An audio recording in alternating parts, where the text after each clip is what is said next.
Hello, everybody. Let's talk about exercise. That's what I want to talk about. Working out, exercise. It's important, and part of your functional medicine journey is going to require activity. Some people don't like activity. Some people love it. I'm one of those people that has learned to love it. So I guess there's three styles. There's people that love it. There's people that don't love it. And there's people that can learn to love it, and people that learn to hate it. So I guess four. My math is bad. I don't know where I was going with that. ADD out again. So, for me, exercise started when I was in high school. I didn't want to really go, but I was enjoying the football team, and so working out was part of the gig. Worked out, wasn't really aggressive at it, really didn't care about how much I lifted. Found out I was kind of fairly strong at it, in some lifts and some lifts not up. Never had any muscle definition. It was always hard for me to build muscle, which it was obvious now why. But going through the whole process, I've learned to really love it. I've really learned to love exercising. And following along with that football exercise, it was weight training. And I didn't really like to run. I just liked to weight train. And so as I got older, I lifted weights a lot, and I got into lifting heavy weight. Turned into like an ego-driven thing. I got stronger. I could lift heavy weight, but along with it came like bad diet. Obviously trying to get protein because I heard, you need X amount of protein to build muscle, and so I just would stuff my face with whatever I thought had protein in it, but also everything else because I was on a seafood diet, and if I saw food, I eat it, and I just went to town. But I'd go and lift weights, and as I got older, into my 20s, and even into my 30s, it was as long as I go, I just would get obsessed. I'm an extremist, so I would go twice a day, go before work and after work, and I would just lift as much weight as I possibly can. I never wanted to do supplements or creatine or any of those things like that. I really didn't like wearing weight belts because I was worried that if I needed a weight belt, then I was lifting too much weight, and my stabilizing muscles, needed to be worked on in order to support the weight I was trying to move. So I just worked within my means, and the whole package got bigger, and that's part of the reason why I got so heavy. Was I had a ton of weight on in muscle, but I also had a ton of weight in fat. I was just morbidly obese. Like I said before in other videos, I was eclipsing 330, and on light days, high 320s. But at the same time, I might have been doing spinning classes. I broke a lot of equipment in the gym. I was lifting a lot of weight, really heavy weight. Not competing, because the guys that were competing in my age or weight group and whatever were much stronger than I am, although I know they were supplementing.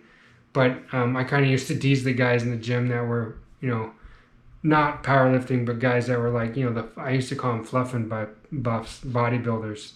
They'd work out a lot and then pose in front of the gym, and I never saw them really lift a whole lot of weight. And that was just my preconceived idea and what I developed with it. Just the guys that I saw. That doesn't mean that, that was the norm. In fact, I think it's the opposite. I think guys that actually bang weight for physique, they put in the work. But the guys I was watching, they weren't. They were more interested in showing off and flexing in the mirror and, that kind of stuff, which is all the stereotypical thoughts that you think about when you think about a bodybuilder. I ran into a guy when I moved over here to Maui that was a bodybuilder, and he became a good friend of mine and actually a trainer. He actually trained me for a while, for several years. He also powerlifted, which I respected that because, I knew a lot about lifting heavy weight, but I didn't know anything about bodybuilding and physique, and my body didn't really lend itself to physique in the past, and so I wanted to know what I could know. And so his methodology was time under tension. He wanted to see, it was about moving weight and not much weight, light weight for a period of time, and not letting your muscles, say you're curling and you take like a 10-pound weight, And like that's all I'll do now is I'll do like a 10 or 20 pound weight, and I'll curl it slowly. I might count to like 10 on the way up and on the way down, but I never fully extend during the rep. I never fully contract during the rep because the muscle shuts on or turns on and turns off in full extension and full contraction because it's not under tension anymore. So the idea is to keep it like 90% extended, 90% contracted, get a full range of it, but not all the way on and off, and keep that going for a period of time, anywhere from 30 seconds to a minute and 15 or a minute and 20 seconds, I think is the max for the movement. I'm not sure the whole thing, but that's the rule that I stay in. And, between that set, say I'm doing 30-second rep, 30-second sets, I might get 3, maybe 4 reps in doing 10-second up, 10-second back, or a variation of it, moving slowly with this light weight. But it's for the time, and then I'll stop and I'll rest for 15 seconds, and I'll pick it up again and go. And I might do 10 sets of those reps or 20 sets of those reps. And it just keeps the muscle under tension, and it's not a heavy enough weight for me to actually hurt anything. In fact, I was actually testing it one day, and I took a broomstick, and I was doing straight bar curls, and I took a broomstick, and I just felt the tension of the broomstick, which it doesn't weigh a whole lot, and I just kept under the tension of the broomstick, the weight of the broomstick, and I just allowed myself to move under that movement, and I got the same effect over a period of time. Like my muscles just stayed, they pumped up. It was great, and I wasn't in pain. My joints were lubricated, and it was fantastic. So the point is, anybody can start with a light weight and move slowly a lot for time and no risk of injury, and you will get the benefit of it because the muscle doesn't really know how much weight it's carrying. It just knows that it's being asked to move and be under tension.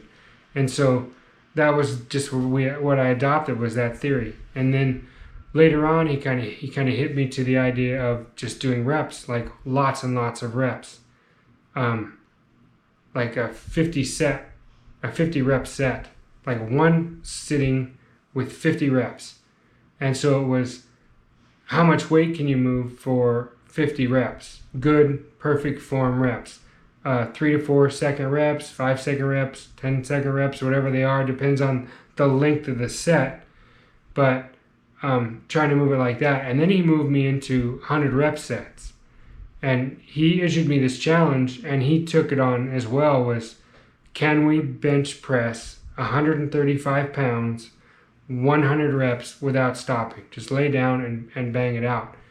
It took us a few months to get there. We tried all sorts of different movements, other exercises, dumbbells, supporting muscle groups,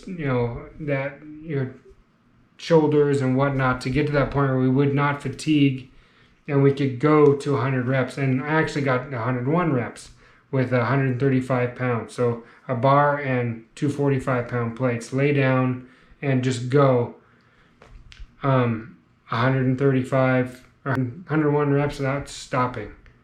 And so that's kind of where the challenge is how many reps can you get, and then how much weight can you do to those reps, but not be so heavy that you're causing damage to your joints and your ligaments, your connective tissue, and stuff like that, and getting the endurance and the benefit of it. I actually was in the gym one time with a guy, and he was watching me work out, and he was really fit. This guy was really fit, and he'd been doing workouts and stuff, and he asked me about my workout, and I said, I'll show you what I do. And so I grabbed 2 5-pound dumbbells, put them in his hands, and I said, I'll count the set and rep for you, and you move till I tell you to stop. And so I had to get him practiced into how slow to move and feel it, and then make him just mimic that movement till I told him to stop. When we were done with one set of 10, he was in tears and sweating like he was like someone dumped a bucket of water on him, and his arms were totally bright red, and he was just pumped up. And he said, I haven't been pumped up like this in any of my workouts. And I said, but did you hurt yourself? Was the weight heavy enough to hurt you? And he said, no, I don't. It's only 5 pounds. How can this happen? Like, it blew his mind. And I know it altered how he works out a little bit, but that was the point of it. And that's how I felt when my friend told me, hey, you need to work out like this, time under tension, and you're going to see big benefits without doing the traditional, banging weights around and clanging stuff and, like a meathead, which I had been before. And he was right. He was right. In fact, the endurance led to me getting into running more. I like to trail run. I don't like to run on the roads, but I like to go out and go for what I call it a run, but to some people it's probably a jog speed. I go out and I run with my dog or whatever, and she and I will go run. We have like a forest trail up here that I think it's a little over 6 miles, and we'll just go run up this trail and it's a loop and run back, and it's 6 miles, and I carry water for her, and I got my headphones in, and I just put on a good playlist, and we just go and have the time of our lives. My brain goes off into whatever I'm listening to, and the surrounding atmosphere, and the scenery is awesome, and we have a good time, and I enjoy it, and I really like doing that, which is something I would never have said before. And through this functional medicine thing, I feel good enough to go do this. In fact, I feel even better after I do it than I ever did exercising before. And it's just a whole new experience for me. I've only been in it for maybe a year now, 1.5 years, where I've been doing that. But yeah, I encourage you. Maybe you like to swim, maybe you like to ride bike or whatever. The diet, the functional medicine, where you get your body in balance and you get balanced in some sort of exercise instead of being sedentary. An object in motion wants to be in motion. And so you get in motion, and your progress, not only healing and mental state, but your physical physique and your, I want to say, your overall view of yourself, confidence, and I guess life, your quality of life will increase, and they should progress. And I want to encourage you to do that. I want to encourage you to move. You should move. Move a lot, slowly. Occasionally lift heavy things every once in a while. Eat good, but more importantly is just enjoy your life and enjoy this journey. And the sooner the better. Get on it as soon as you can. I'll see you in the next one.